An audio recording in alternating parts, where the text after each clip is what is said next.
The coronavirus epidemic is a medical crisis, of course, but for many countries, it's also an economic crisis.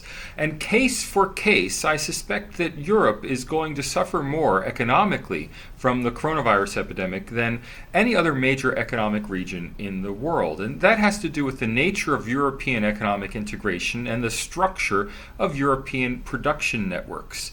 With the coronavirus in East Asia focused on China, of course, we saw massive disruption of supply chains, but that was mainly disruption of supply chains. Now, a supply chain is a very simple form of production network. It is when something is made in one place in one country and then goes through a number of hands before ending up in the final consumer, usually in a different country. Think of clothing as a typical supply chain. Shirts and pants and all sorts of clothing are sourced in Asia for the most part, and then end up in stores in Europe, the United States, and the rest of the developed world.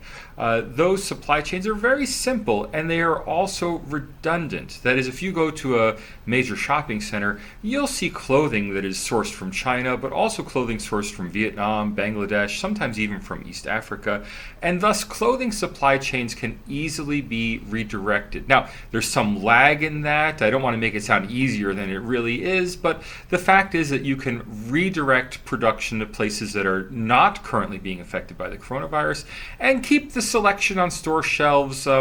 Probably it won't be as varied as it would ordinarily be, but it will be sufficient that most consumers probably won't even notice the difference.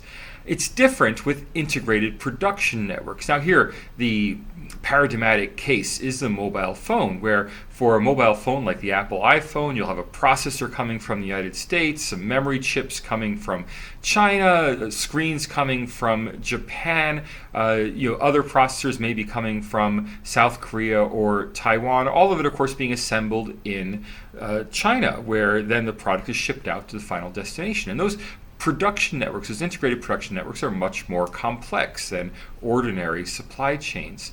That said, countries for the last 10 years have been quite suspicious of China stealing their technology, and as a result, most major companies have moved to what's called a China plus one strategy, meaning that final assembly, yes, is mainly in China, but it's also in some other country, often Vietnam, which has been the most popular destination for the plus one part of China plus one.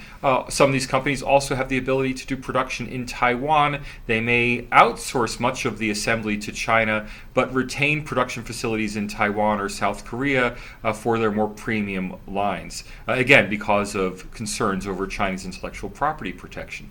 As a result, these integrated production networks for mobile phones, computers, other advanced electronic devices, while they've been disrupted by the coronavirus, they've not been catastrophically disrupted. Production continues simply at maybe at a reduced pace, but nonetheless, companies are able to get their products produced and then off to customers. That's different for Europe. Europe is the other great integrated manufacturing zone of the world economy. The English-speaking countries have much more service-based economies. The US, Canada, Australia, even the United Kingdom are nowhere near as focused on manufacturing as is continental Europe. And continental Europe has an extraordinarily well-integrated production network, and perhaps without the level of redundancy that East Asian networks have, because people frankly aren't worried about intellectual property protection when it comes to the European Union.